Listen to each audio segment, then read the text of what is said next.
This meeting is being recorded. Buenas noches, hermanos. Buenas noches, hermanos. Vamos a dar inicio a nuestra reunión. Vamos a dar inicio a nuestra reunión de hoy. Hay un eco un ratito. Hay un eco.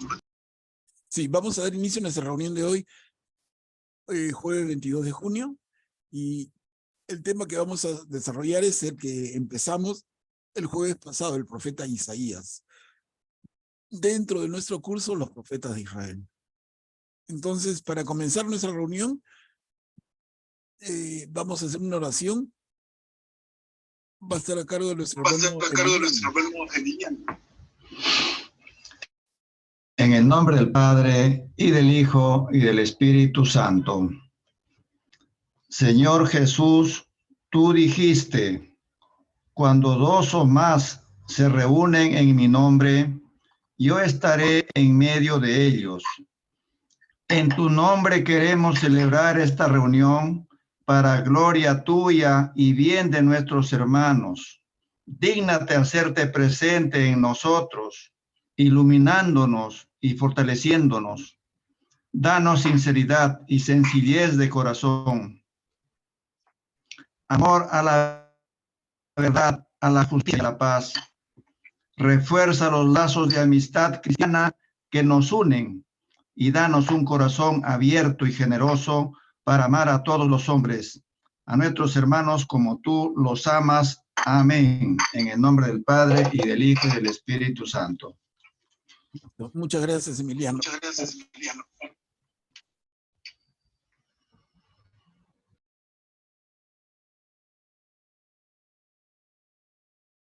Entonces, continuamos con nuestro estudio del profeta Isaías.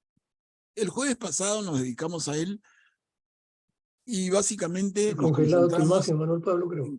¿Perdón? Perdón, Guillermo, no te escucho. ¿Aló, Guillermo? No, decía que se había congelado la imagen, pero yo al menos veo bien y escucho bien. Sí, sí. A ver un ratito. Sí, no sé, ¿me confirman que está bien? Sí, yo Ya. veo, yo escucho Ok, claro. bien. Bien, entonces continuamos. Les decía, voy a cerrar acá.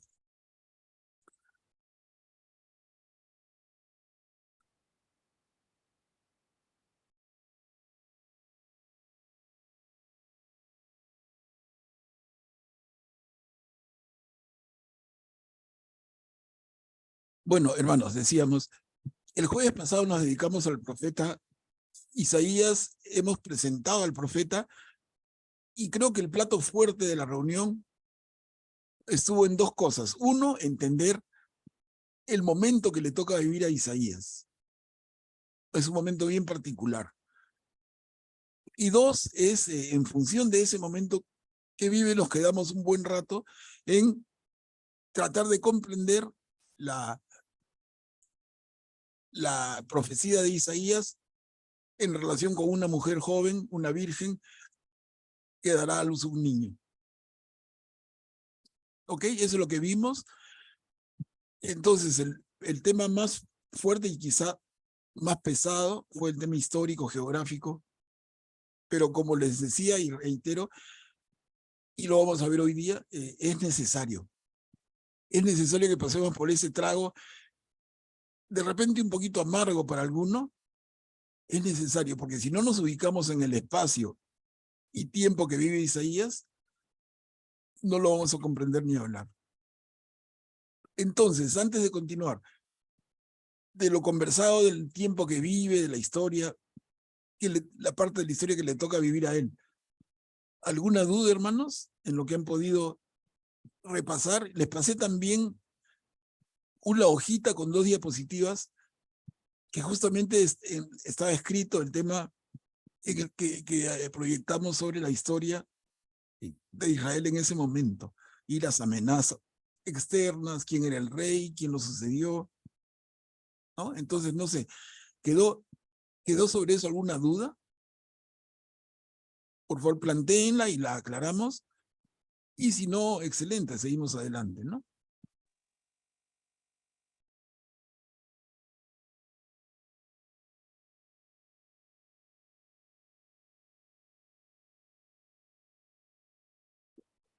Yo siempre en el papel de cargoso, y disculpen, pero yo les digo, cuando no hay dudas, yo soy profe, ya les he contado, soy profe un montón de años, fácil más de 50 años soy profesor. Y cuando no hay preguntas, para mí es un indicador claro de que el alumno no estudia. Les digo, ¿ah?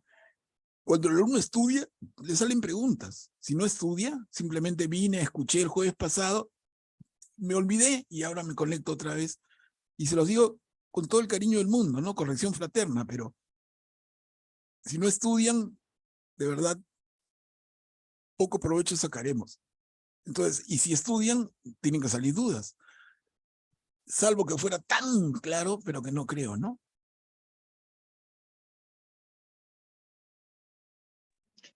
Manuel Pablo, buenas noches. Sí, Diana, buenas noches. Adelante. Sí, bueno, a mí siempre me sale, es que yo no quiero plantear una duda que yo tengo, ¿no? Porque acerca de los historiadores que son críticos, ¿no?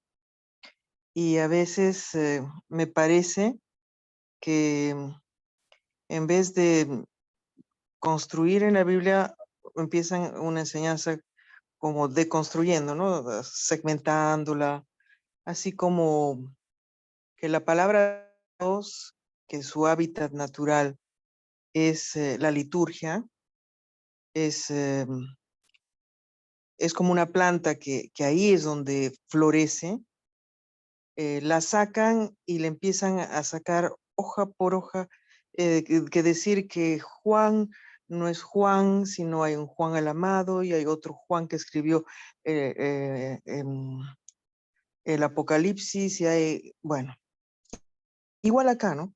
Por ejemplo, de Isaías 7:14. Muchas veces, y esto lo planteo como una duda y una inquietud también, muchas veces en traducciones han puesto a cargo del Nuevo Testamento a gente muy ilustre para traducir. Y quien más sabe del Antiguo Testamento son judíos, historiadores judíos que traducen Biblias católicas. Entonces, ponen también sus puntos de vista y dicen de que esto del hijo de ya no es virgen, sino es de una doncella, o ya no es doncella, sino es una joven, y ya no es una joven, sino es la esposa jovencita de Ahaz. Bueno, tampoco dice eso. Entonces, si nosotros vemos esto, ¿de qué provecho nos sirve? Primero hay que saber la historia y está muy bien saberlo así. Pero si nosotros también vemos de que el hijo de Ahaz ya había nacido, entonces, ¿cómo va a ser una profecía que que el hijo de esta mujer, una joven doncella pensando que no, que es la esposa de Ahaz, ha tenido, y el hijo que es rey, es un rey justo, Ezequías, va a ser el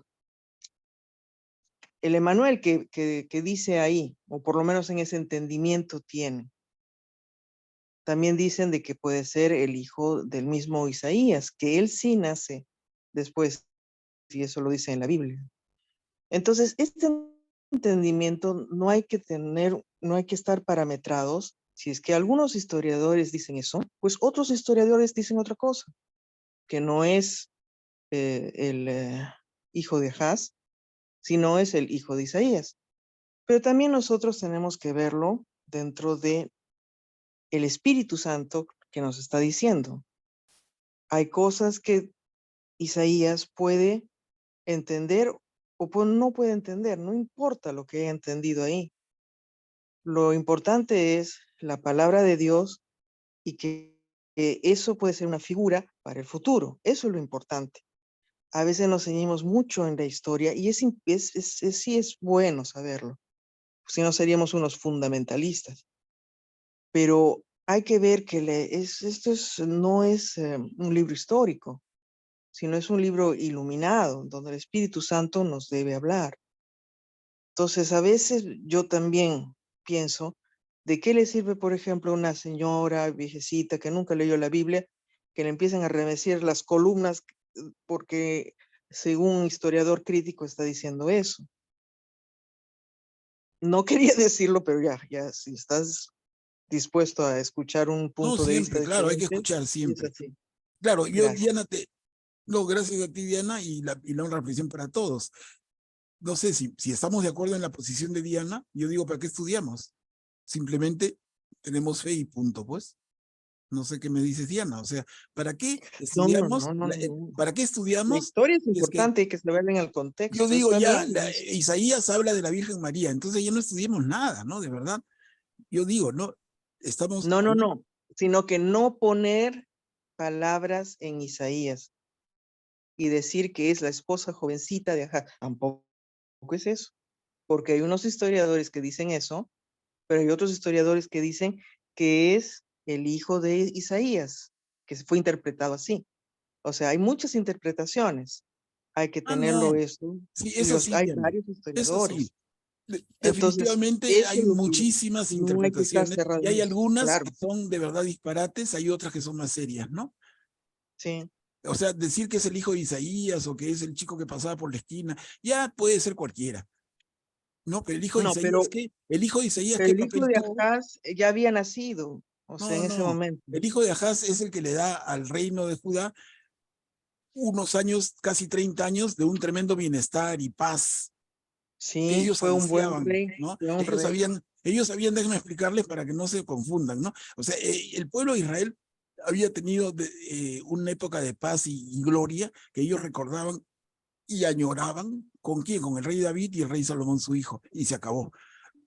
Desde ahí vino la división del reino y vinieron unos incluso intrigas del rey que mataba a otro rey para tomar el trono, más en el reino del norte eso, ¿no? Entonces, cuando el hijo del rey Ahaz que hemos estudiado la semana pasada, Ezequías, gobierna en un periodo de estabilidad como, Israel, como Judá no había conocido.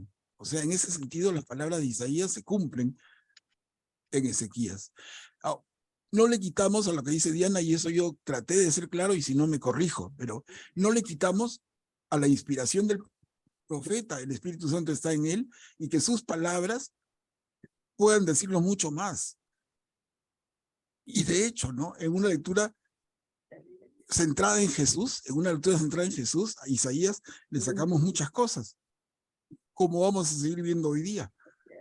Pero de ahí a borrar, entonces no veamos la historia y solamente es que Isaías, 800 años antes de Jesús, habla de él.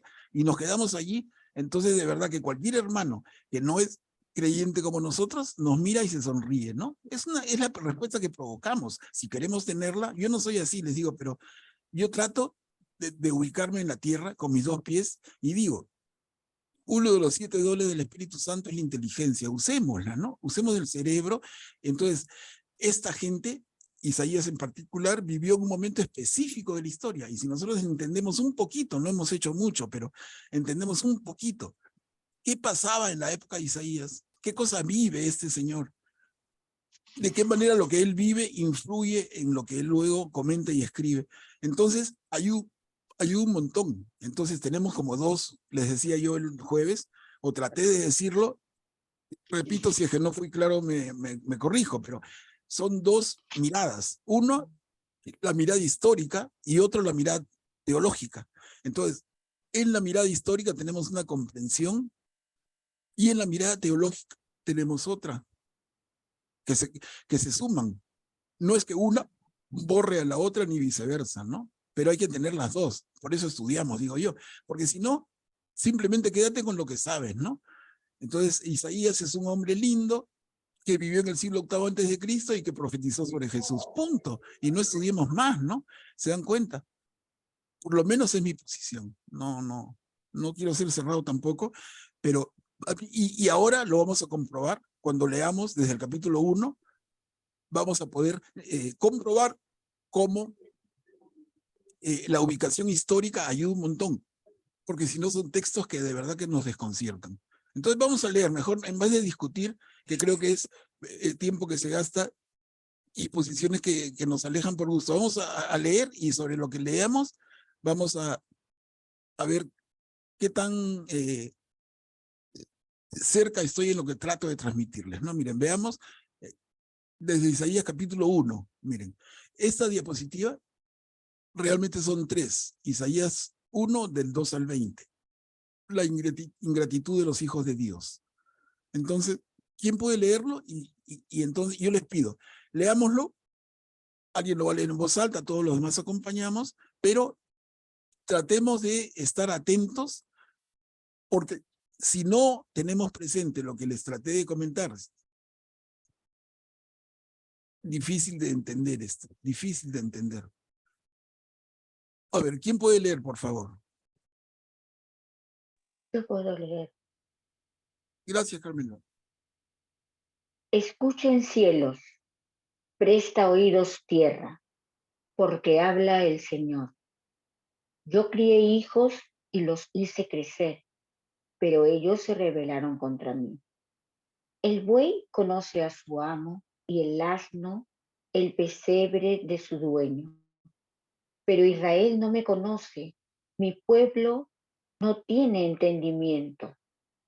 Ay, nación pecadora, pueblo cargado de iniquidad, raza de malhechores, hijos pervertidos. Han abandonado al Señor, han despreciado al Santo de Israel, se han vuelto atrás. ¿Dónde pueden ser golpeados todavía ustedes que persisten en la rebelión? Toda la cabeza está enferma y todo el corazón dolorido. De la planta de los pies a la cabeza no hay nada intacto. Heridas, contusiones, llagas vivas que no han sido curadas ni vendadas ni aliviadas con aceite. Su país es una desolación, sus ciudades presas del fuego. Su suelo delante de ustedes lo devoran extranjeros. Hay tanta desolación como en el desastre de Sodoma. Ya, gracias, Carmela. Mira, vamos a seguir contigo, pero solamente un pequeño comentario. ¿Se dan cuenta cuando lee nuestra hermana? Dice, su país es una desolación, su ciudad es presa del fuego, su suelo delante de ustedes lo devoran extranjeros. Yo leo esto porque abrí mi Biblia y estoy leyendo Isaías y no entiendo nada, salvo que el contexto que traté de darles, y por eso les preguntaba, fue claro, pero no vamos a discutir si vale o no vale la historia, pero quedó clara la explicación histórica o se han mareado, pero bueno, entonces veamos cómo sirve. Entonces yo, entendiendo lo que está pasando en la tierra de Isaías, entiendo por qué Isaías está hablando de estas cosas y habla de ciudades desoladas, devoradas por extranjeros. Cuando dice en el primer párrafo, Israel no me conoce, mi pueblo no tiene entendimiento, nación pecadora. ¿Y cuál es ese pecado? ¿Cuál es ese pecado de Israel? Hemos estado hablando de eso. Es que el pueblo adora a Yahvé, pero también a otros dioses. Al punto que lo vimos en Elías, profeta del siglo anterior a Isaías. Y Elías se enfrenta en uno de sus momentos cumbres a 450 profetas de Baal. Y yo les decía, pensemos un ratito, ¿no? Con Elías. ¿Por qué hay la oportunidad de que Elías se enfrente a 450 profetas de otro Dios? ¿Qué hacen en Israel? 450 contra él solito. ¿Por qué están allí? ¿Se han colado? Ahí Israel es una tierra de nadie donde entra quien quiera. Y la respuesta es no. Y aquí viene un poquito la historia, ¿no? En ese momento de Elías hay un rey cuya esposa es pagana. Y ya vimos los nombres, no quiero marearlos, pero vimos el nombre de la esposa, que es pagana, y que ella fomentaba el culto a Baal y las diosas Astarte. Entonces, esos 450 profetas contra los que se enfrenta Elías son profetas de Baal cobijados por la reina de Israel. Imagínense, nada menos, ¿no? Entonces, ¿por qué lo traigo a colación? Ya lo hemos comentado.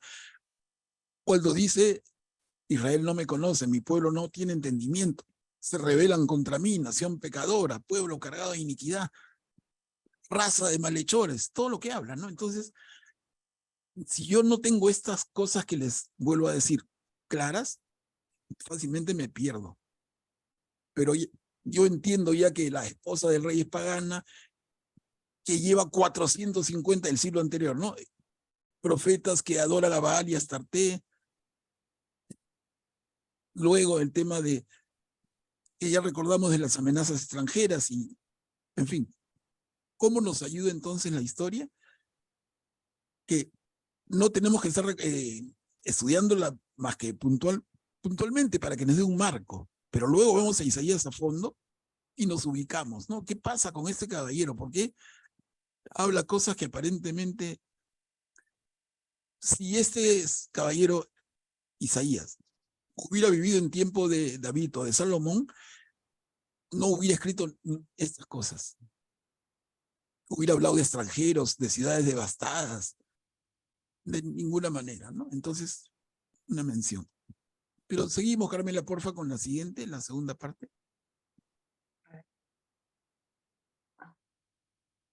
No me sale. ¿Me puede poner la diapositiva? Porque no me... Sí, ya la puse. ¿Sí? Ya, perdón. La hija de Sión ha quedado como una choza en un viñedo, como una cabaña en una plantación de pepinos, como una ciudad sitiada. Si el Señor de los ejércitos no nos hubiera dejado algunos sobrevivientes, seríamos como Sodoma, nos pareceríamos a Gomorra. Escuchen la palabra del Señor, jefes de Sodoma. Presten atención a la instrucción de nuestro Dios, pueblo de Gomorra. ¿Qué me importa la multitud? ¿Qué me importa la multitud de sus sacrificios? Dice el Señor. Estoy harto de holocaustos de carneros y de la grasa de animales cebados.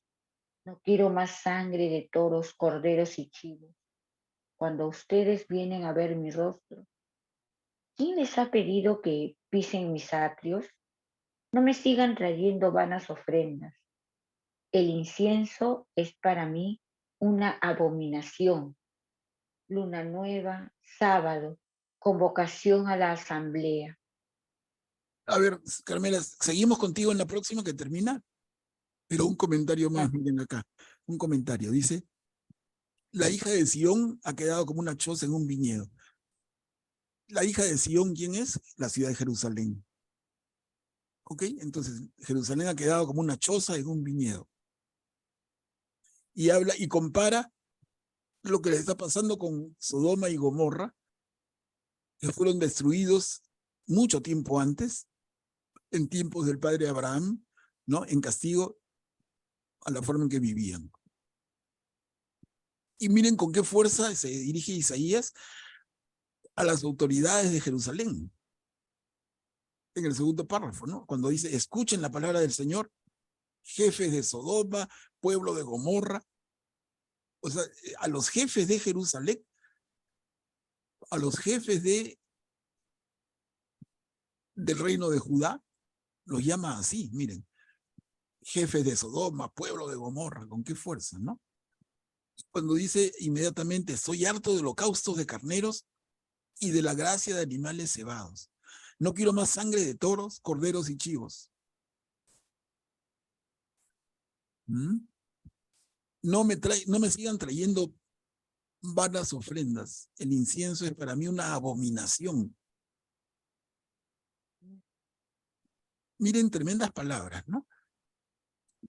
Yo quiero detenerme un ratito para hacerlos pensar nada más un segundo, pero que le tomemos el calibre a estas palabras tan tremendas. ¿De qué está criticando Isaías cuando pone esto en boca de Dios? Porque dice, no, él está hablando por Dios y les transmite. El Señor dice, estoy harto de holocausto de carneros, harto de holocausto de la grasa de animales cebados. No quiero más sangre de toros, corderos y chivos. No sigan trayendo vanas ofrendas. El incienso es para mí una abominación. Miren, ¿se dan cuenta contra qué está yendo Isaías? ¿Para qué sirve el holocausto de carneros y el quemar la grasa de animales, y el incienso, y las ofrendas. ¿Para qué sirve? Para los ritos. Y en todo caso, miren, un tema para conversar. Acá yo preferiría así que dialoguemos y habríamos antes que discutir si vale o no el contexto, pero sí acá, ¿no? Es que, les digo, para mí, y yo no soy dueño de la verdad para nada, pero para mí Isaías está haciendo una crítica muy dura a la práctica ritual. Estoy harto, diríamos resumiendo, ¿no? Isaías dice el Señor, estoy harto de los ritos. ¿Por qué? Porque no hay nada en el corazón. Vamos a continuar leyendo, pero ven cómo nos ubica el contexto. A ver acá. Carmel, entonces, ahí está la tercera para terminar esta pericopa, la ingratitud de los hijos de Dios. No puedo aguantar la falsedad y la fiesta. Sus lunas nuevas y solemnidades las detesto con toda mi alma.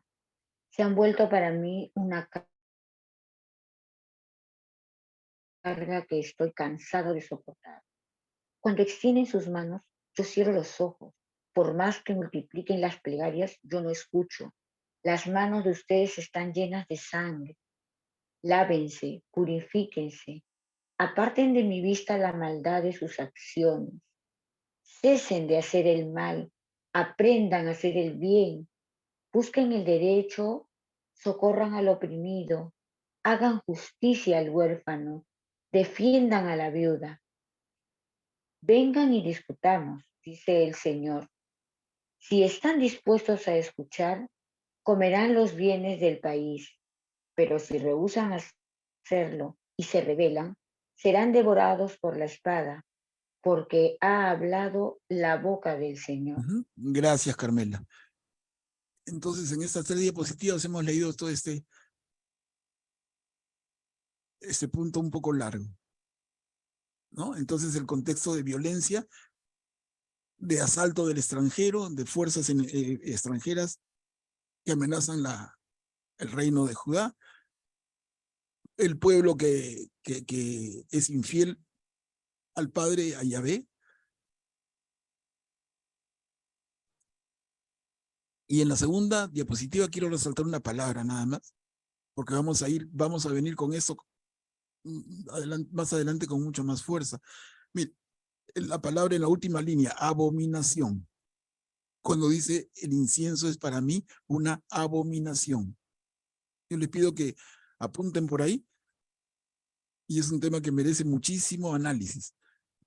¿Qué es una abominación? O sea, el término lo usamos, o más lo escuchamos a veces, pero pensamos en algo terrible, pero realmente hemos reparado a qué apunta un término como ese. ¿Qué es una abominación? ¿No? Lo dejamos ahí. Entonces, miren, hermanos, Isaías, capítulo 1, versículos del 2 al 20.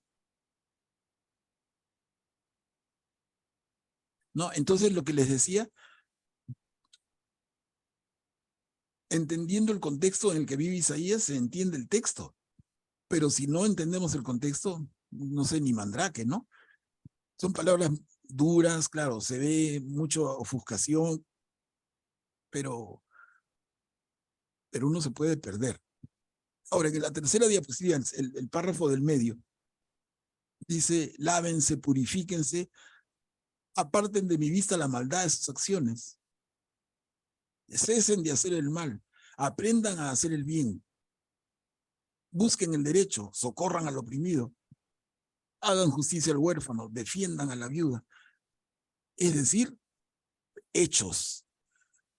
Es conducta. Si nos ponemos a pensar, cuando dice aprendan a hacer el bien, ¿no? Entonces socorran al oprimido, hagan justicia al huérfano, defiendan a la viuda. Yo quiero ver eso en la relación de ustedes con los otros. Yo quiero ver eso en su relación con los otros y no que se me queden en los ritos, quemando animales, ofreciendo sacrificios, holocaustos en el altar, quemando incienso. ¿Se dan cuenta? Entonces, Isaías un poco fuerte, y quizá demasiado fuerte, ¿no? Porque se va con todo. Pero yo me podría confundir si es que no entiendo el contexto. Es un hombre que está viviendo un momento tan crítico que yo me imagino que cuando habla estas cosas se le salen acá las venas por el cuello. Se le marca el cuello con, ¿no? la cara colorada y hablando con un tono fuerte. Y acá lo escribe entre signos de exclamación. Esa exclamación como dándole fuerza, ¿no? Si lo escucháramos, ¿con qué tono hablaría estas cosas? Definitivamente con un tono muy fuerte, muy como tratando de dar una cachetada, reaccionen.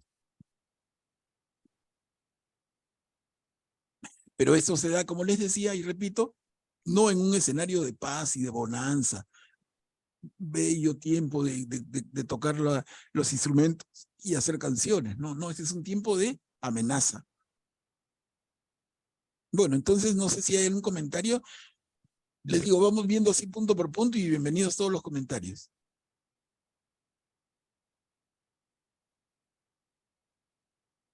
Manuel. Sí, Tito, adelante. ¿escucha? Sí, bueno, en cuanto a los ritos, como ha señalado anteriormente, bueno, muchas religiones fuera del cristianismo son rituales, ¿no? Por ejemplo, yo recuerdo en el mismo judaísmo antes de Cristo, siempre los ritos han sido parte, digamos, de las actividades de los religiosos, ¿no? De las religiones. O sea que los ritos, me imagino que vienen del judaísmo al cristianismo, de alguna manera sirve para juntar a la gente sobre una creencia, un credo, y como un fin muy específico, como halagar a Dios, a su Dios. Entonces, me imagino que acá los ritos no lo están prohibiendo, sino quizás hay un exceso de ritos que no tienen significado, o sea, como que es un vacío, ¿no? Como tener sabiduría sin tener compasión, una cosa así, ¿no? Para poner unos extremos. Entonces, quiere decir que lo ritual, como ha señalado Manuel, y bueno, hasta ahora la iglesia sigue siendo ritual, ¿no? El usar vestimentas en la iglesia, en la misa, esos son ritos. Entonces, yo pienso que lo ritual acá quizás no lo está desechando, sino quejándose del exceso, del vacío que hay en tanto rito, ¿no? Me parece, lo veo así de esa manera. Claro, Tito, sí, gracias. Entonces, por eso es que ponemos esta lectura y ofrecemos comentarla, ¿no? A ver, la idea es esa, o sea, no es ser extremos y entonces desaparezcan los ritos, no. ¿Qué nos quiere decir en esas palabras Isaías? Creo que está claro. He vuelto a la diapositiva segunda, ¿no? Cuando dice, soy harto de holocaustos, no quiero más sangre de toros, no me sigan trayendo vanas ofrendas, ¿no? Entonces, y contra eso, ¿qué cosa pide el Señor a través de Isaías? Dice, en la tercera diapositiva que ya hemos leído, busquen el derecho, socorran al oprimido, hagan justicia al huérfano, defiendan a la viuda. ¿Se dan cuenta entonces? No es irnos contra el rito como unos loquitos, no. Lo que nos quiere enfatizar el profeta es, como dice Tito, busquemos un justo medio, ¿no? Quedarnos en el rito solamente no tiene sentido, es una religión vacía al final. Porque eso se tiene que traducir en obras de misericordia, ¿no? Claro, estamos ya juntando esto con el mensaje propio de Jesús y con el sentido cristiano de la vida. Pero es que aquí están las bases, ¿no? Basta con rendirle culto al Señor en el altar. Me arrodillo, diríamos nosotros en términos cristianos nuestros modernos, me arrodillo ante el Santísimo, me paso una hora en adoración, excelente, ¿quién va a decir que no? Y ese es un rito cristiano, ¿no? Entonces, rezo el rosario, ¿está mal? No. Y voy a una procesión, ¿está mal? No, por supuesto que no. Pero ¿qué nos pide el Señor acá con Isaías? como lo va a hacer Jesús. Hermanitos, a ver, quiero ver eso aterrizado. Lo que espero es que cambie su conducta, su aproximación al otro. No tanto entonces misericordia, como vamos a ver después, misericordia quiero, no sacrificios. ¿No? Entonces quiero ver su amor, y su amor al otro. Pero si tú me dices que mi religiosidad se reduce a adorar a Dios todo el día, el Señor viene y te dice a través de Isaías, no, hermanito, estoy harto de eso, anda y ayuda a la viuda, al oprimido, al huérfano, busca el derecho, aprendan a hacer las cosas bien, a hacer el bien, ¿se dan cuenta? O sea, yo lo veo así, pero en todo caso, a ver, abiertos a dialogarlo, quizá hayan otras opiniones. Augusto, ¿sí ha levantado su mano? Adelante, Augusto. Sí, buenas noches.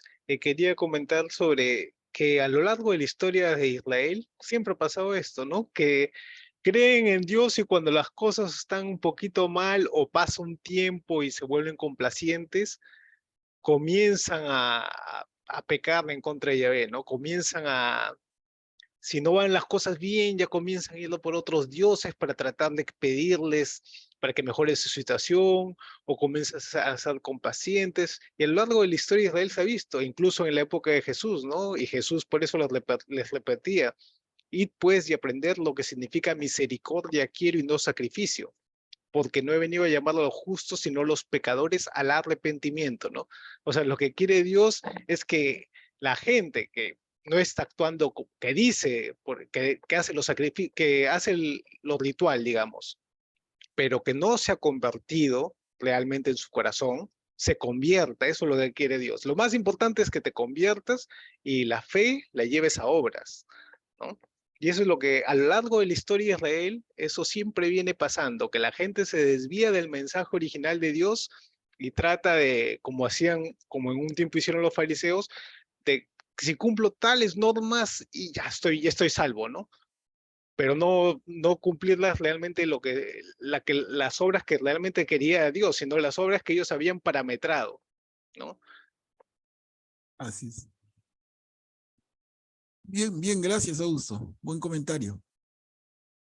¿Alguien más, hermanos, en esa línea? ¿No? Entonces, por favor, no caigamos en la crítica fácil o extrema, ¿no? O sea, que entonces Isaías, de acuerdo a lo que se está comentando, rechaza los ritos. No. ¿Se dan cuenta en el contexto en que lo rechaza? Como que dice, oye, eso es mucho más importante ver tu conducta, tu comportamiento en el día a día.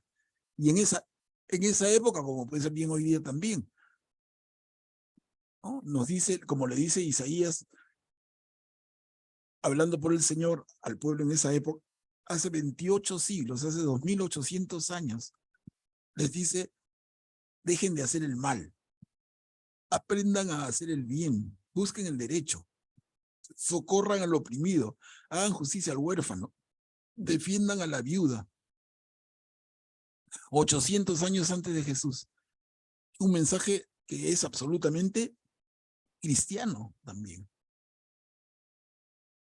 ¿no? Esto es muy lindo. Entonces, no es el rechazar el rito, si bien las palabras son tan duras, no es rechazarlo por el mismo hecho de que es un rito, no, son necesarios. Y en eso tenemos que estar siempre claros, los ritos son necesarios, pero no nos quedemos en el rito.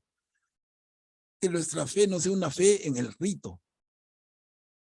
Y aprovecho esto porque es una mención importante siempre, es vigente, es de nuestro momento actual. Hay personas de la iglesia que se contentan con su oración y con su santísimo y nada más. Pero no es eso, es mucho más que eso. Lo que se requiere y lo que se pide es mucho más que eso. Y eso es lo que quiero. ¿Puedo comentar un poquito? Algo chiquito. Yo pienso que cuando uno va a misa a escuchar la palabra y uno ve, ¿no? Va, ora, todo, pero cuando sale es como que nadie te conoce.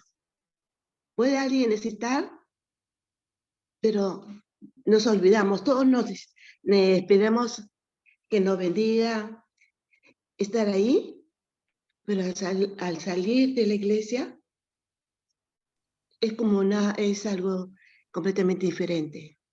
Yo lo siento así, no sé si me estoy equivocando, porque hay mucha gente que necesita así.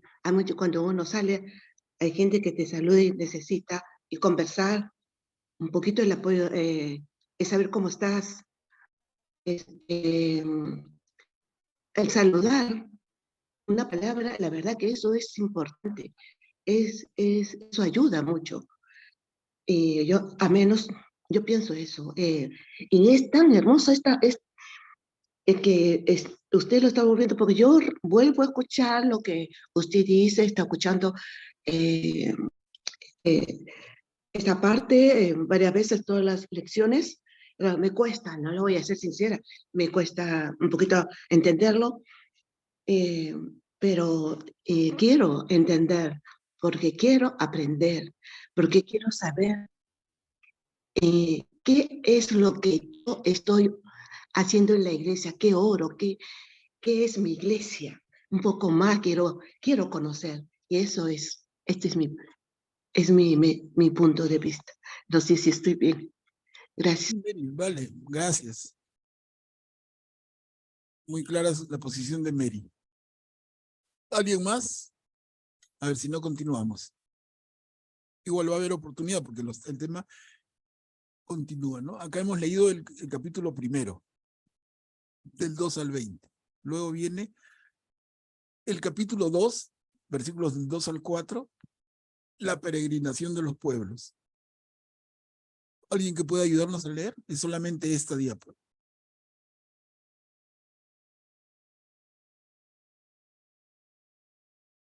¿Puedo leer? Adelante. ¿Sí? Gracias. La peregrinación de los pueblos.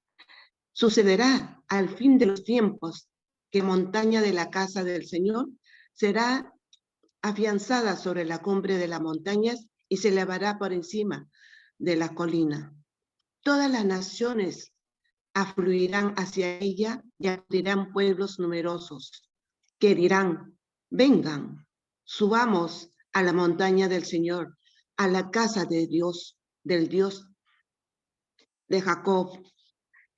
Perdón, del Dios de Jacob. Él nos instruirá en sus caminos y caminaremos por las sendas, porque Sión saldrá de la ley y de Jerusalén las palabras del Señor. Él será juez entre las naciones y árbitro de pueblos numerosos. Con sus espadas forjarán arados y podaderas con las lanzas. No levantará la espada una nación contra otra, ni se adiestrarán más de la guerra. Disculpen la vista. Gracias, Mary. Sucederá al final de los tiempos, dice Isaías, que la montaña de la casa del Señor, o sea, Jerusalén, será afianzada sobre la cumbre de las montañas y se elevará por encima de las colinas. Y eso nos hace inmediatamente pensar, pero es inevitable, en el libro del Apocalipsis, el último libro en nuestro canon de la Biblia, el último libro del Nuevo Testamento, ¿no? En la Jerusalén celestial, que se eleva por encima de las colinas y todo lo que dice luego. Entonces aquí hay otra vez la mirada teológica al texto de Isaías, que vale, como dijo Diana y les decía yo, definitivamente en Isaías está el Espíritu del Señor, en Isaías está el Espíritu Santo. Entonces estas palabras tienen a la vez un sentido por la experiencia del propio Isaías y otro por lo que le inspira el Espíritu Santo, ¿no? De Sión saldrá la ley, de Jerusalén la palabra del Señor. Él, hablando de él, el Señor será juez entre las naciones y árbitro de pueblos numerosos. Y miren, esta parte es una hermosura. Con sus espadas forjarán arados y podaderas con sus lanzas. Miren, qué moderno. está hablando de un desarme internacional, ¿no? Como que las naciones y los países van a reemplazar, van a transformar sus armas de destrucción en herramientas para construir. Entonces vamos a transformar las espadas que sirven para matar en arados, que sirven para trabajar la tierra. Vamos a convertir las podaderas, no, vamos a convertir las lanzas en podaderas. Las lanzas que sirven para matar en podaderas que sirven para trabajar. Miren esa mirada, ¿no? Tan positiva. No levantará la espada una nación contra otra, ni se adiestrarán más para la guerra. Súper, súper positivo.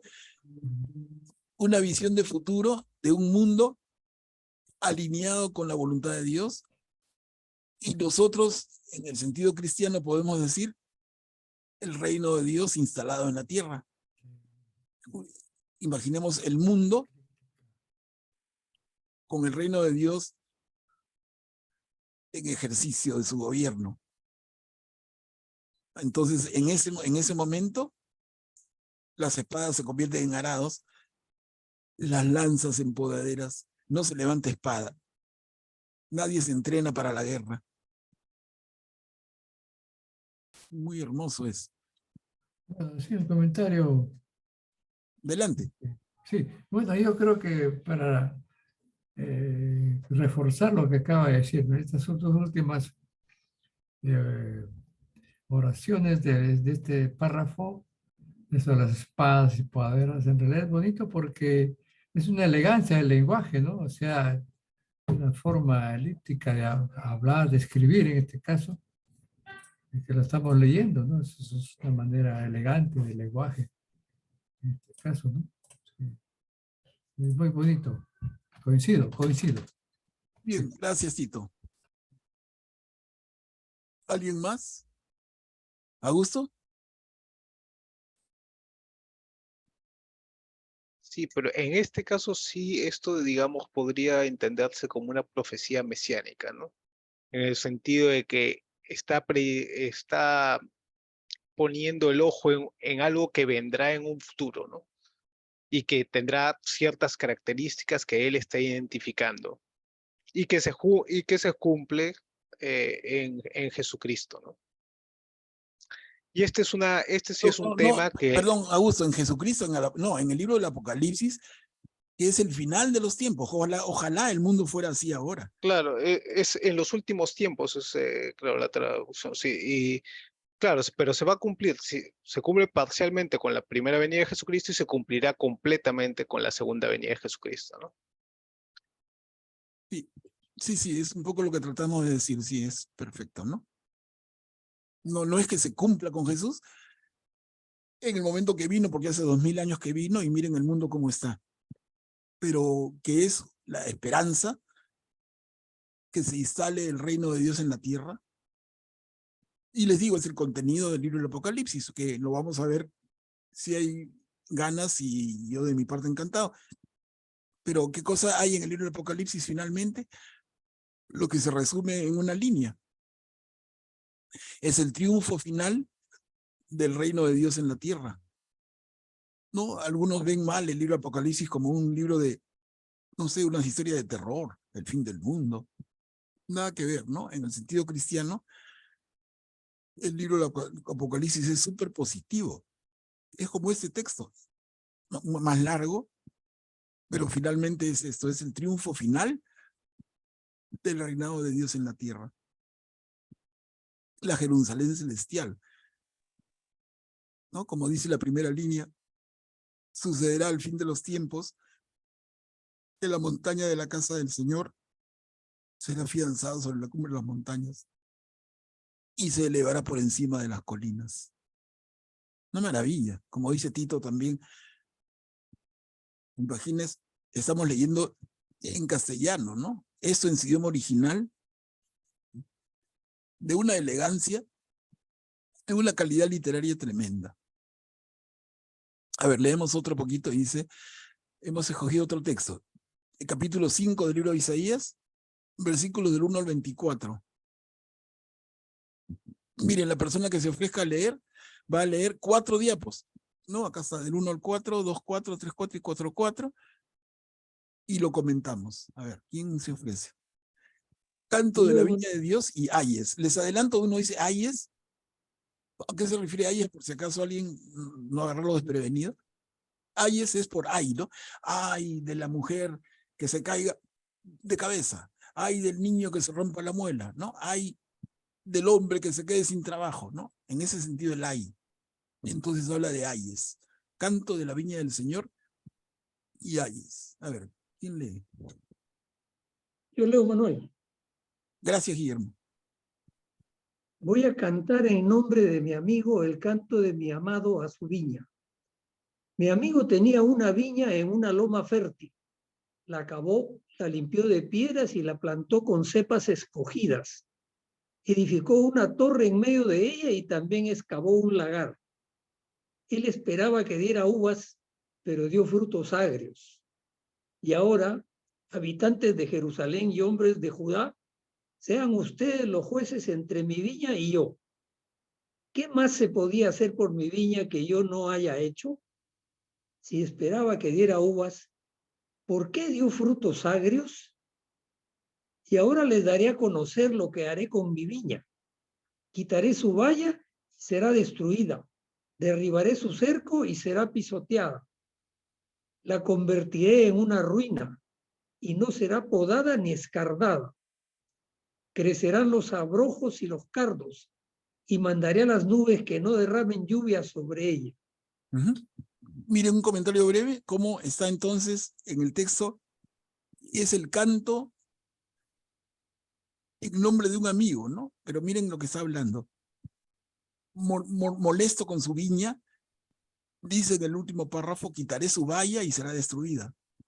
Derribaré su cerco y será pisoteada. La convertiré en una ruina y no será podada ni escardada. Entonces son palabras de este dueño de la viña que está pues tan mortificado. Y luego se hace la comparación, y el dueño de la viña es Dios y la viña es su pueblo, y entonces él dice, le quito la protección al pueblo y que lo destruyan, ¿no? Como en su momento pasó con Sodoma y Gomorra, que ya vimos hace unos minutos. A ver, continuamos, Guillermo, por favor. Porque la viña del Señor de los ejércitos es la casa de Israel, y los hombres de Judá son su plantación predilecta. Él esperó de ellos equidad y hay efusión de sangre. Esperó justicia y hay gritos de angustia. Hay de los que acumulan una casa tras otra y anexionan un campo a otro, hasta no dejar más espacio y habitan ustedes solos en medio del país. El Señor de los ejércitos lo ha jurado a mi oído.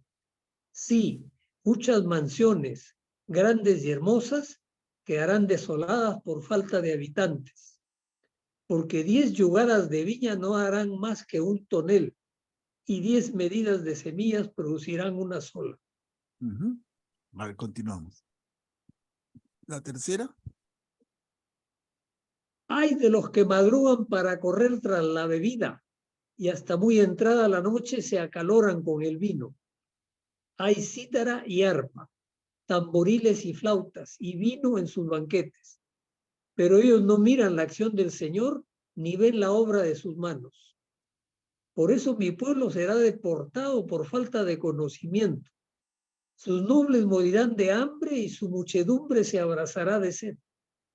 Por eso el abismo dilata su garganta, abre sus fauces desmesuradamente, y allí se precipitan el esplendor de la ciudad y su muchedumbre, su tumulto y sus festejos. El hombre será doblegado, el mortal humillado, y serán humillados los ojos altaneros.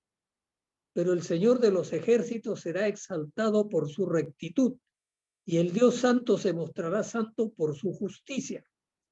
Los corderos pasarán como en sus praderas, y en las ruinas engordarán los cabritos. Vemos el texto entonces en el entorno que ya hemos comentado desde el jueves pasado, que es este reino de Judá amenazado por esas fuerzas extranjeras. La ciudad de Jerusalén se va a salvar, pero ciudades más pequeñas del reino han sucumbido. A ver, continuamos, Guillermo, 4:4.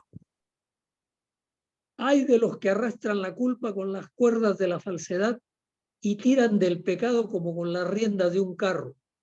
Los que dicen que se apure, que haga pronto su obra, para que la veamos, que se acerque y llegue el designio del Santo de Israel, para que podamos conocerlo.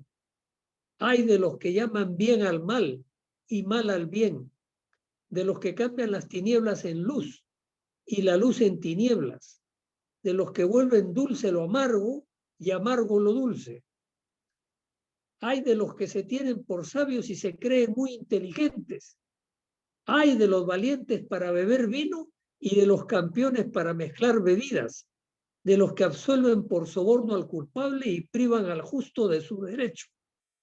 Por eso, como la lengua de fuego devora la paja y la hierba seca se consume en la llama, así su raíz será como podredumbre y su brote se disipará como el polvo, porque rechazaron la ley del Señor de los ejércitos y despreciaron la palabra del Santo de Israel.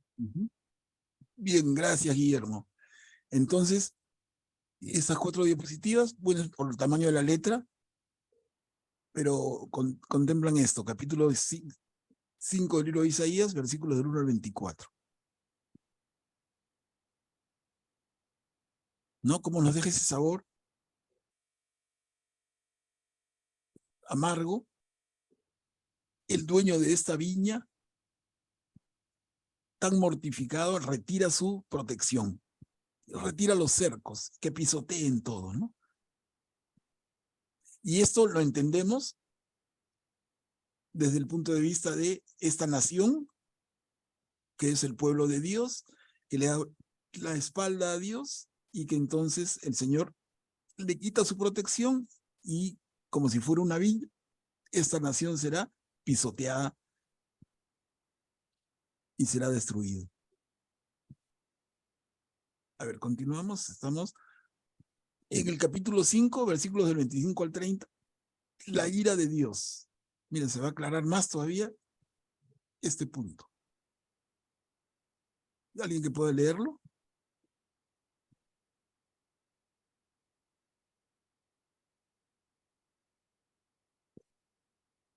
Miren, yo leo la primera línea nomás, porque miren, sí, un ratito. Mira, por eso la ira del Señor se enciende contra su pueblo.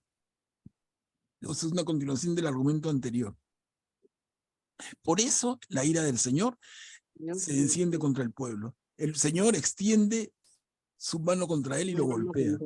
Se estremecen las montañas y sus cadáveres son como basura en medio de las calles. A pesar de todo esto, no se aplacó.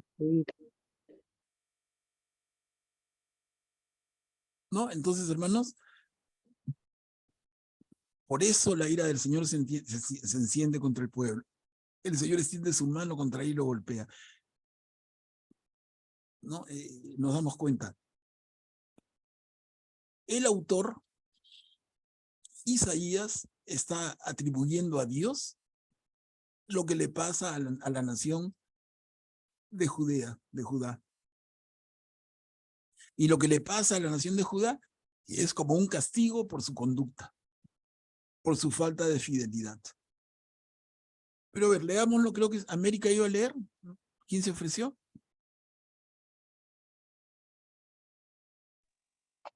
Por eso la ira del Señor se enciende contra su pueblo. El Señor extiende su mano contra él y lo golpea. Se estremecen las montañas. Uy, se perdió. A ver, ¿qué pasó? No, ahí está. Se estremecen las montañas y sus cadáveres son como basura en medio de las calles. A pesar de todo esto, no se aplacó su ira y su mano está aún extendida. Él alza una insignia para una nación lejana, la llama con un silbido desde el extremo de la tierra y ella acude veloz, rápidamente. Nadie siente cansancio ni tropieza, nadie dormita ni duerme, a nadie se le desata el cinturón ni se le rompe la correa del calzado. Sus flechas son filosas, están tensos todos sus arcos, los cascos de sus caballos son como pedemal, las ruedas de sus carros como torbellinos. Su rugido es el de una leona, ruge como los cachorros de león, brama y se apodera de la presa, la arrebata y nadie puede librarla. Aquel día lanzará un bramido contra ella, como el bramido del mar. Mirarán a la tierra y solo habrá tinieblas, tinieblas y angustias. La luz será oscurecida por sombríos nubarrones. Gracias, América. Miren cómo empieza en el segundo párrafo. Él, refiriéndose al Señor, ¿no? El Señor alza una insignia para una nación lejana. Le llama con un silbido desde el extremo de la tierra. Y ella acude veloz, rápidamente. Entonces, yo les digo un ratito ahí, vuelvan a mirarlo, y a qué se puede referir Isaías con ese texto. Es una línea y mitad de otra línea.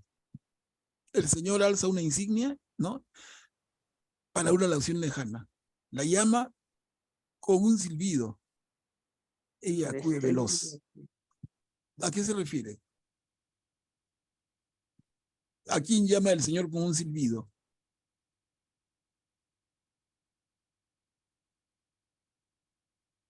Por el texto, parece que, bueno, se refiere a la nación, ¿no? Al pueblo. Sí, pero ¿a qué nación, Tito? ¿Qué nación? Bueno, dice la nación a la nación lejana. Dice, con un silbido llama a una nación lejana que acude veloz y rápidamente. No es nada difícil, les digo, pero tenemos que estar haciendo una lectura dándonos cuenta, porque si no es igual que nada, ¿no? Entonces, ¿a quién llama el Señor con un silbido? A la nación hebrea, no. ¿No? No. ¿A los asirios? Exacto. Exacto, Tito, ¿te das cuenta? Lo que dice Augusto es correcto. Lo que nos dice de esta forma tan elegante el texto de Isaías es que el Señor se dirige a una nación lejana y la llama con un silbido desde el otro extremo. Y ella acude veloz rápidamente. ¿A quién? A los asirios. O sea, esa invasión, esa amenaza del extranjero es llamada por el Señor. Miren esa mirada. Por eso les digo, no, se nos pasa y se nos pasa todo. Pero si no tenemos el concepto histórico, por eso yo insistía, si no tenemos el contexto histórico, no entendemos nada de Isaías. No, nos quedamos con 3, 4 frases que por ahí se rescatan, que tienen ese sentido de trascendencia y que leemos como que se está adelantando a Jesús, y punto, ¿no? Y yo digo, ¿por qué es tan importante este hombre en el pueblo judío, si los judíos no creen en Jesús? ¿Por qué tienen hasta un santuario que les pasé el video? Uno de los lugares más importantes de Israel actualmente, en Jerusalén, el santuario del libro, donde está el rollo completo de Isaías, de poco más de 7 metros. Están locos los judíos, que tanto mérito le dan a Isaías, si lo único que podemos entender es que adelanta a Jesús en 4 o 5 momentos de su texto, ¿no? Pero nada más. Es que no, tiene mucho más. Pero esta interpretación que le da a Isaías a que el reino de Judea sea invadido. Los asirios entran y antes la amenaza antes de los asirios incluso está lo que les contaba yo del reino del norte, Israel, y de Siria, ¿no? Israel y Siria. Luego los asirios. Entonces, pero ellos no llegan solos, sino llegan invitados por el Señor, que relacionando con el texto anterior, el Señor tiene una viña y ha botado él mismo la barrera de la viña para que el de afuera entre y pisotee. El de fuera son los asirios, que entren y pisoteen. El Señor ya no protege a esta tierra. Mire, es una lectura de Isaías. Es la lectura del profeta al momento que vive su pueblo. Es interesantísimo, les digo. Y por eso insisto en que hay que tener el contexto histórico, si no, les digo, ni Mandrake el mago, nadie va a poder entender nada acá. Simplemente sigo hasta que encuentre algo que me guste, que tiene que ver con el Nuevo Testamento, pero no, Isaías es bien largo, 66 capítulos, y tendríamos que saltearnos casi todo, ¿no? A ver, otro poquito. Acá, la vocación de Isaías, esto es muy lindo. Eso lo he tomado del capítulo 6 del libro de Isaías, versículos del 1 al 13, y lo vamos a leer en 2 diapositivas. La vocación de Isaías. Isaías mismo nos va a contar cómo es llamado por Dios, ¿no? El Señor lo llama, pero ¿cómo es esto? Acá Él nos va a contar. ¿Quién puede leer, por favor?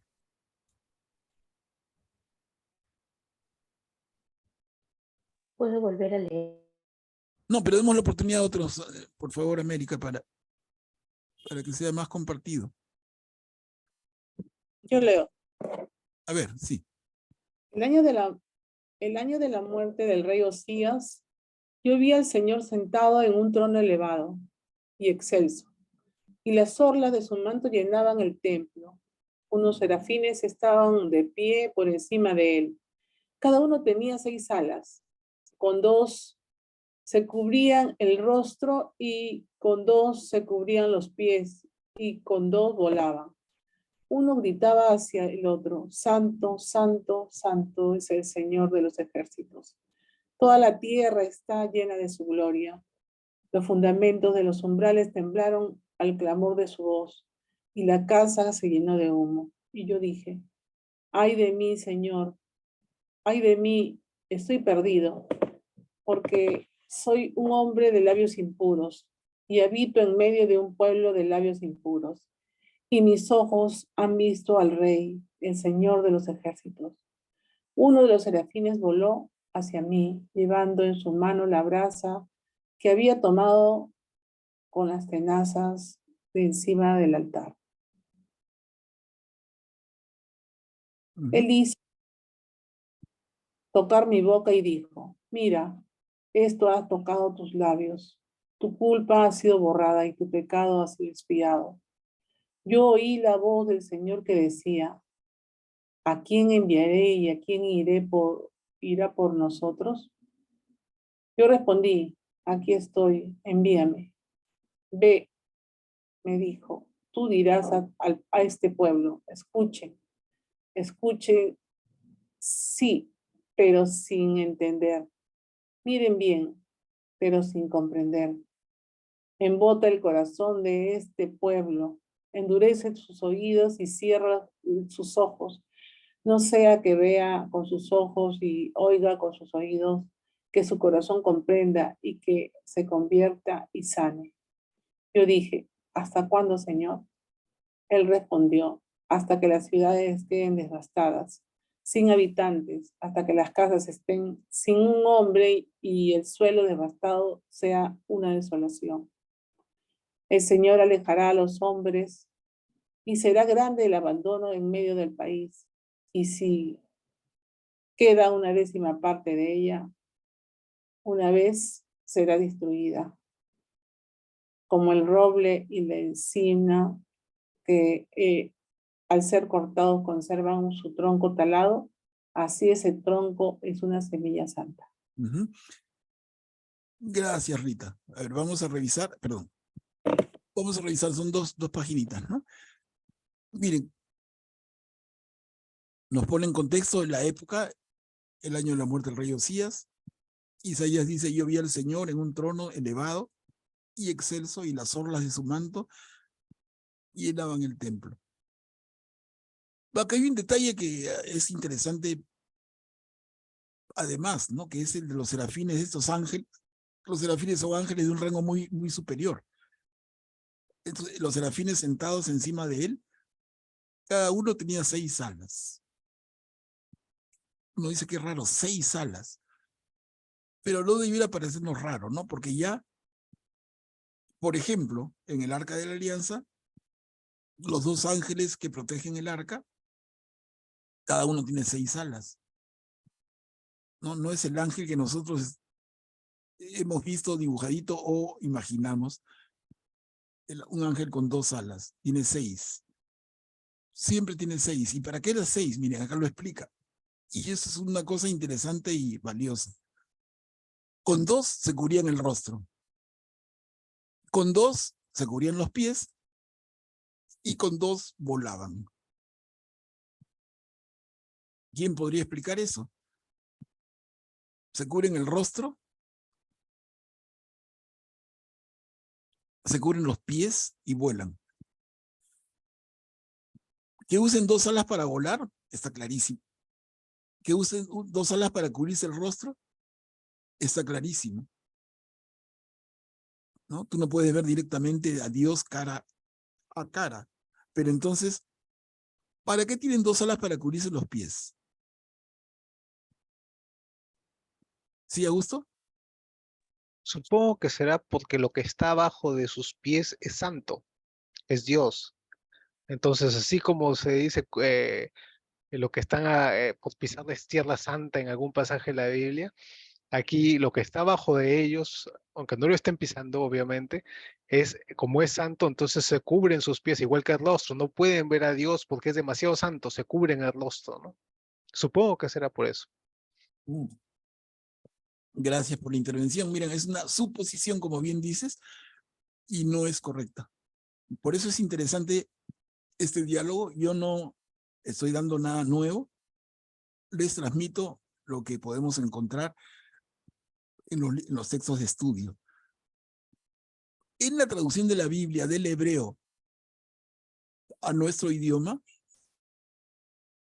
se usan en varios momentos lo que conocemos como eufemismos, ¿no? Un término que oculta a otro.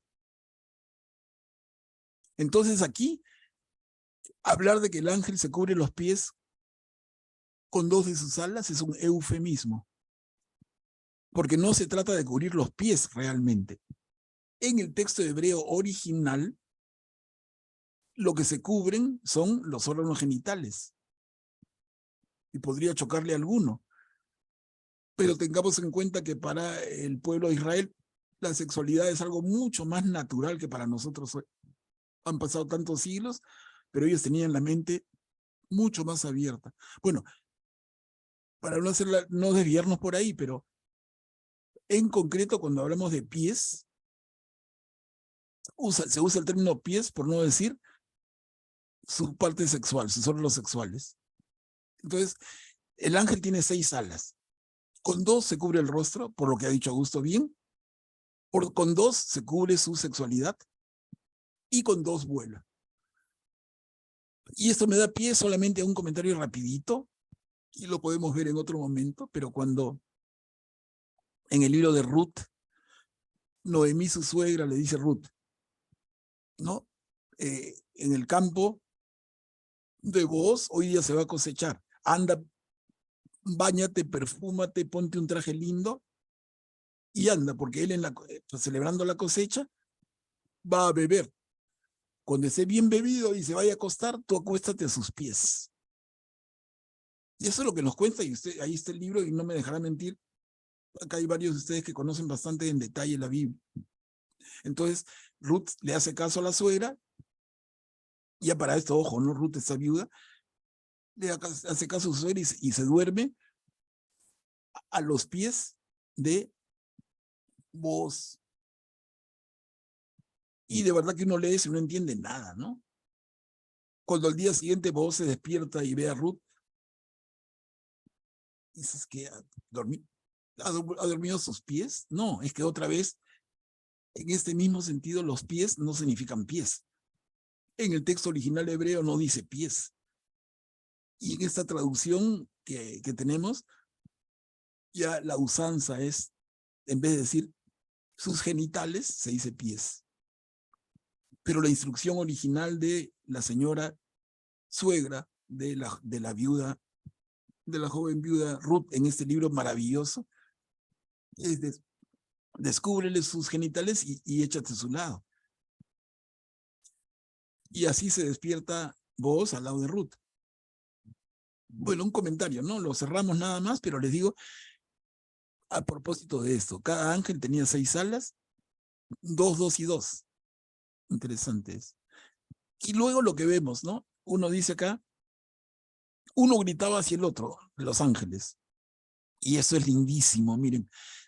Santo, santo, santo es el Señor de los ejércitos. Toda la tierra está llena de su gloria. Y es algo que nosotros seguimos usando en el rito actual. Miren, siglo XXI. Ahora, Señor de los ejércitos es un término que se ve mucho en el Antiguo Testamento y nosotros no usamos. ¿No? ¿Pero qué significa Señor de los ejércitos? Es lo mismo que decir Señor del universo. En esa época en que hay tanta necesidad de defender al pueblo, entonces se habla de ejército, ¿no? Y ese sentido del Señor Mesías que libera el ejército.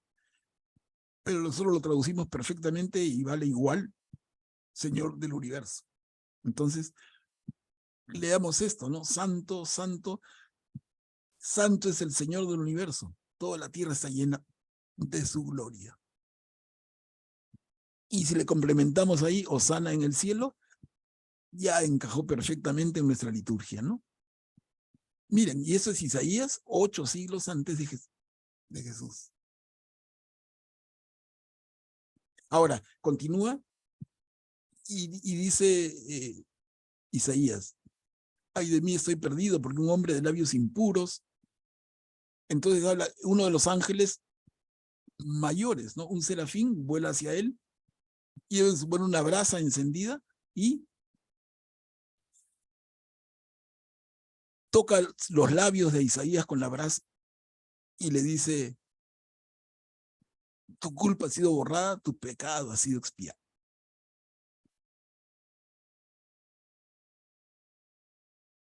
Entonces el Señor pregunta, ¿a quién enviaré? ¿Quién irá por nosotros?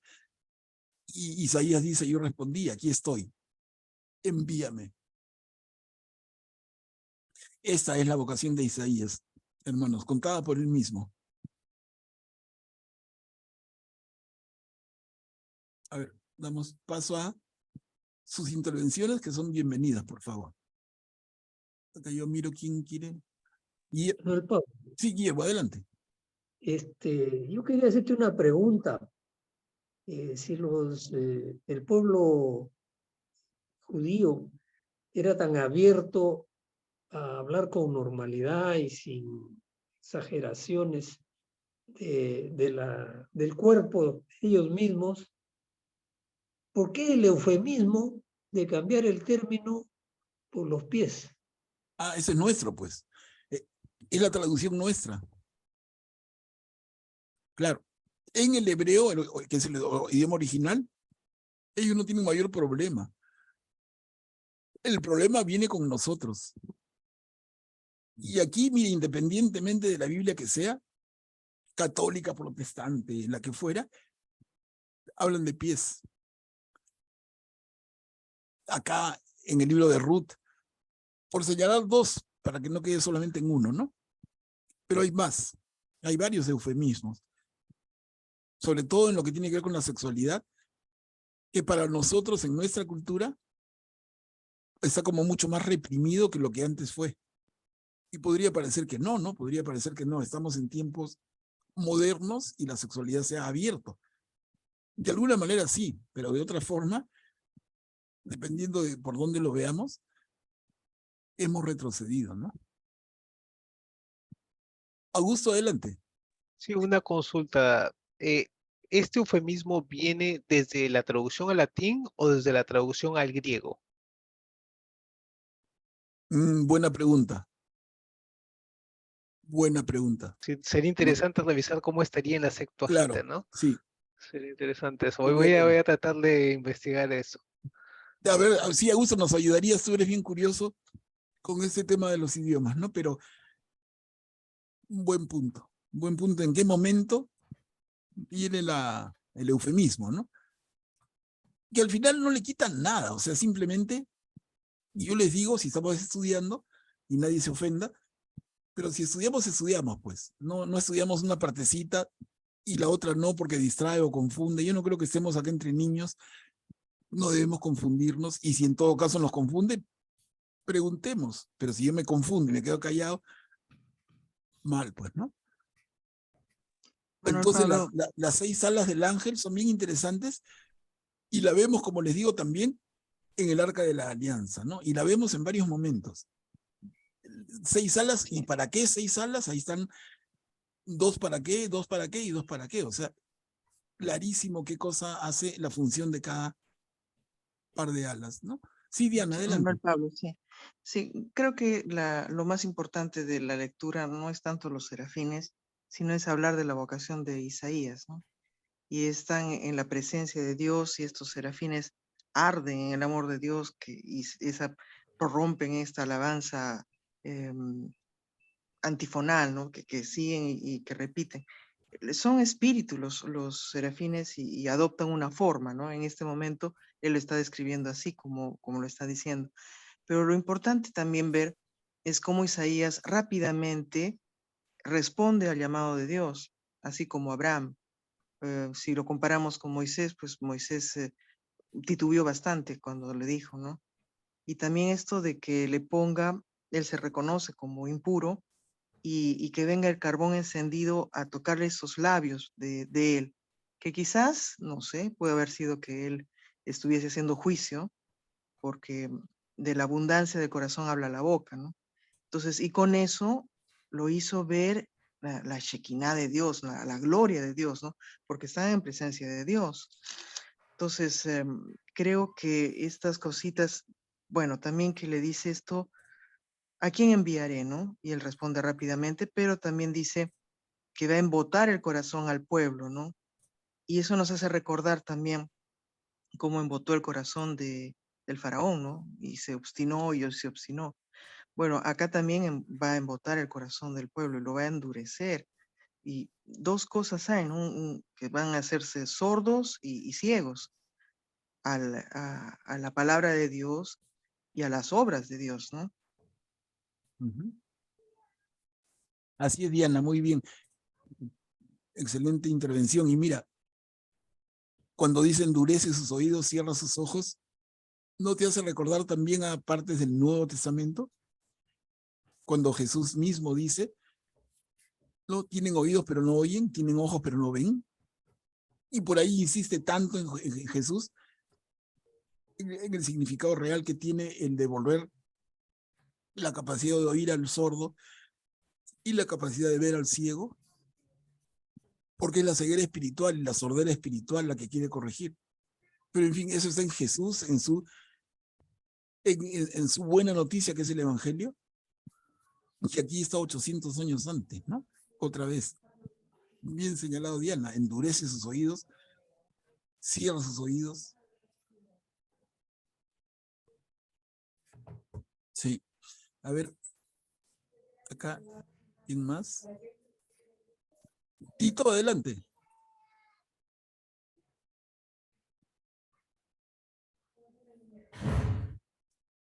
Sí, Tito. ¿No has pedido la mano? No. ¿No? No. Ah, ya. A ver, ¿alguien más? Si no hay nadie, a ver, continuamos. Entonces nos quedamos con la última intervención que ha sido la de Diana, que nos ha puntualizado muy bien esto, y estas palabras hermosas, este canto de los ángeles, ¿no? Santo, santo, santo es el Señor del universo. Toda la tierra está llena de su gloria. Lindísimo, ¿no? Y luego lo que hemos visto acá, y continuamos. A ver, acá está, estamos yendo acá en orden, es el capítulo 7 del libro de Isaías, versículos del 10 al 17 que ya vimos largamente el jueves pasado, ¿no? Entonces, esa película le hemos puesto el signo del Señor, que se concentre en lo que es resaltado en amarillo y que ya vimos, repito. Miren, la doncella está embarazada y dará a luz un hijo y lo llamará con el nombre de Manuel. Y sigue. Entonces esto lo hemos visto, pero lo menciono ahora para que no se pierda la continuidad y la construcción que va haciendo Isaías de su propio libro. ¿Ok? Entonces seguimos. Un príncipe de la paz. Isaías 9, versículos del 1 al 6. ¿Quién puede leer, por favor? Eso va a tener que ver con el tema anterior de la Virgen dará a luz un niño. El pueblo que caminaba en las tinieblas ha visto una gran luz. Sobre los que habitaban en el país de la oscuridad ha brillado una luz. Tú has multiplicado la alegría, has acrecentado el gozo. Ellos se regocijan en tu presencia como se goza en la cosecha, como cuando reina la alegría por el reparto del botín. Porque el yugo que pesaba sobre él, la barra sobre su espalda y el palo de su carcelero, todo eso lo has destrozado como en el día de Madián. Porque todas las botas usadas en la refriega y las túnicas manchadas de sangre serán presa de las llamas, pasto del fuego. Porque un niño nos ha nacido, un hijo nos ha sido dado. La soberanía reposa sobre sus hombros y se le da por nombre Consejero Maravilloso, Dios Fuerte, Padre para siempre, Príncipe de la Paz. Su soberanía será grande y habrá una paz sin fin para el trono de David y para su reino. Él lo establecerá y lo sostendrá por el derecho y la justicia, desde ahora y para siempre. El celo del Señor de los ejércitos hará todo esto. Gracias, Mari Carmen. Entonces aquí tenemos en la parte que he resaltado en amarillo una frase que encaja perfectamente cuando le damos una interpretación teológica y encaja perfectamente con Jesús. ¿Y quién puede negar eso? Absolutamente nadie, ¿no? Entonces tenemos en el 7, la anterior, ¿no? La joven dará a luz un hijo y le pondrá por nombre Manuel. Y aquí en el capítulo 9 nos dice, un niño ha nacido.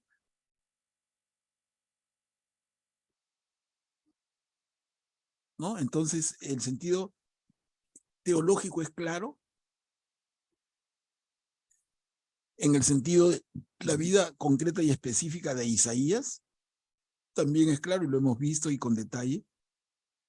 Y siempre están las dos aproximaciones y las dos valen. A la primera le llamamos aproximación histórica y que se explica por el contexto que vive este señor, que es un señor de carne y hueso, que vive en el siglo VIII. Y luego ese texto lo traemos a la luz de el acontecimiento de Jesucristo y cobra tremendo significado, ¿no? Y eso es algo que vemos siempre en Isaías. Y lo atribuimos a qué, como ya han dicho ustedes y ha dicho, lo dijo Augusto la semana pasada, y lo ha dicho Diana ahora, lo recuerdo claramente. Y es que no podemos olvidar nunca que en Isaías está el Espíritu Santo, está el Espíritu de Dios. Isaías es un autor inspirado.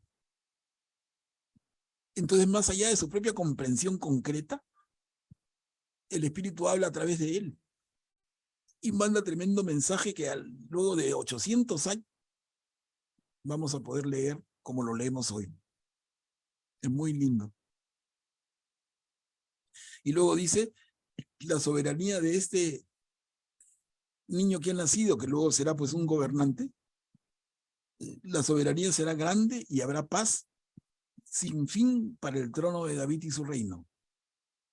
Él lo establecerá y lo sostendrá por el derecho y la justicia, desde ahora y para siempre. Pero esto con Jesús se cumple mucho más, porque con Ezequías, que les decía yo, el hijo del rey Ahaz, su soberanía y su derecho y justicia van a durar solamente 30 años, que no son los 30 años que gobierna Ezequías, porque después regresan a sus problemas de siempre, ¿no? Entonces no es que Ezequías establezca un gobierno de paz, de derecho y de justicia para siempre. No, no, no. Ese es un deseo proyectado por Isaías en su realidad concreta. Pero aplicándolo a Jesús, definitivamente, adquiere mucho mejor y más fuerte significado. ¿No? Entonces, repito, estamos entendiendo a Isaías en esos dos planos, en la medida en que podamos, en dos planos. El plano histórico concreto y el plano teológico. Sí, Augusto, adelante. Es interesante porque los judíos hasta la época de Jesús, por eso esperaban ellos a un segundo Ezequías, que cumpliera todas estas promesas, ¿no? Y de ahí vino Jesús y el cristianismo, entonces ya se les dobló la figura a ellos porque lo que ellos querían para ellos solos fue algo completamente distinto al plan que ellos pensaban, ¿no? Que Dios tenía solo para ellos. Perfecto, sí, bien dicho, Augusto, gracias. Bueno, y acá, ¿qué quedaría? Porque miren, acá yo voy a marcar acá para quedarlos y empezar acá el próximo jueves. Efectos del Espíritu de Dios, porque nos ha ganado el tiempo. No, hasta aquí quedamos. No sé, Diana, ¿tú quieres intervenir? No. ¿No? Acá ya estaba abierto el micrófono, listo. Entonces, hermanos, eso ha sido el tema de hoy. Y seguimos con Isaías, no hemos terminado, ni mucho menos, ¿no? Como vemos, el tema es largo. Estamos en el capítulo 9 y son 66. Claro, lo que viene no lo vamos a leer, vamos a escoger lecturas, pero igual se va a requerir por lo menos una sesión más. Hasta aquí, hermanos, comentario. Yo repito algo que siempre les menciono y no quisiera que se pierda. Yo aquí estoy en un rol. Nosotros somos todos iguales. Acá no hay un jefe y los demás escuchan. No, somos todos iguales. Todos somos hermanos en la fe, todos somos cristianos, seguimos a Jesús. Y lo que trato yo es de convocarlos para que abramos la Biblia, la leamos y la comprendamos. No es otra cosa. Entonces, si ustedes tienen posiciones distintas en algunos aspectos, perfecto, ¿no? Es bueno que así sea. No quiero yo nunca imponer mi idea, sino, en todo caso, acercarlos para que cada uno se forme su idea, su propia idea, de manera consciente, de manera interesada. Que no seamos solamente, claro, tenemos una fe, y una fe muy valiosa, y eso hay que aplaudirlo. Pero yo creo que el estudio de la Biblia de una manera detallada cimienta nuestra fe, le da más fuerza a nuestra fe. Nos ayuda a comprender mejor. Porque si no, el texto no lo abramos, ¿no? De verdad que si no, llegamos a un extremo, y quizás sea extremo, pero nos quedamos en, a ver, que el sacerdote en su homilía me diga lo que debo saber, y punto. Y quizá por eso es que la Biblia no se traducía por tantos siglos. Miren, la última vez, ahora tenemos la Biblia en castellano, a raíz del gran esfuerzo y logro del Concilio Vaticano II, que es la tercera, el año 1965 para adelante, 1965, estábamos todos nosotros ya vivos, jóvenes, chicos, pero es nuestra época. Antes que eso, la Biblia estaba en latín. Y eso se tradujo en el siglo IV. O sea, en el siglo IV fue un intento serio de poner la Biblia en el idioma que la gente hablaba. Pero de ahí para acá nunca más se hizo, ¿no? Y parece que hubiera un gran interés de que la Biblia sea un tema que no conozcamos. Si la Biblia es en latín, ¿quién la lee? El que sabe latín.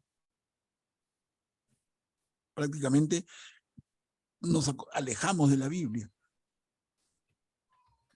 Pero ahora que la tenemos en castellano, nosotros debemos abrirla y leerla. Y al abrirla y leerla nos encontramos con estos textos. ¿Qué le hacemos, no? ¿Los leemos o no los leemos? Y si los leemos, tenemos que ver su contexto. El propio Concilio Vaticano II recomienda eso en lo que se llama la interpretación de la Biblia en iglesia, ¿no? Que lo podemos conversar en otro momento con más calma.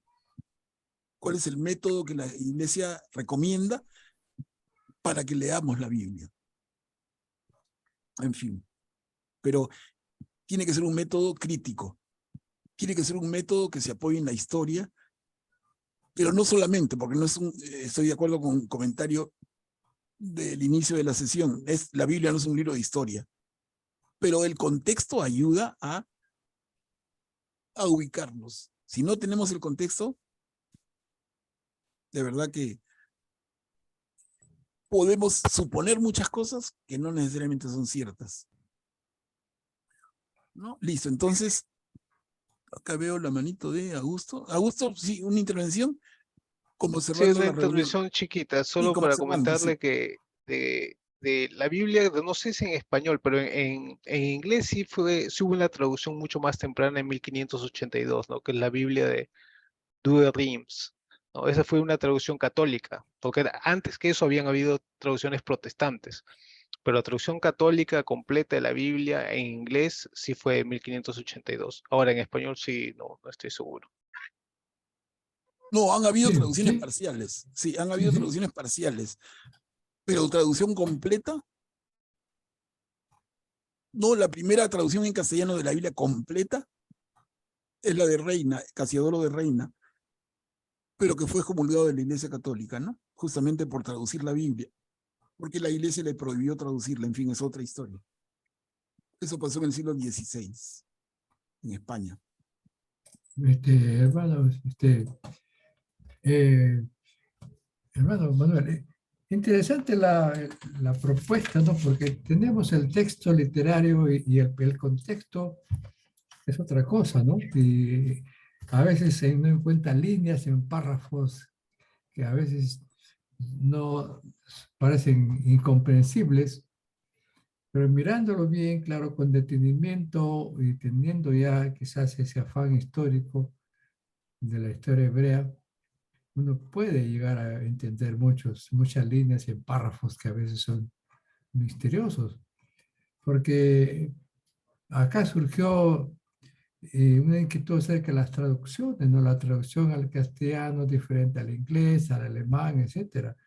Pero pues, en nuestro idioma, como hemos visto, hay lo que se llama figuras literarias, ¿no? Lo que se llaman metafóricas, ¿no? Que se basan en comparaciones que el lector debe establecer, porque el autor lo ha escrito con un afán hasta estético, ¿no? Del texto, ¿no? Entonces es la elegancia del idioma. A veces de un traductor a otro puede variar por la estética, pero el sentido hay que encontrarlo con mucho detenimiento a fin de entender todo, ¿no? Yo creo que por ahí tenemos no solamente la lectura, sino las cosas interesantes que tiene el idioma español en cuanto a las figuras literarias, ¿no? A veces hay cuestiones hiperbólicas, metafóricas, perífrasis, una serie de cosas Claro. que surgen viéndolo también en ese sentido. O sea, Ujú. gracias. Gracias, Cito, por tu intervención. Entonces aquí quedamos, hermanos.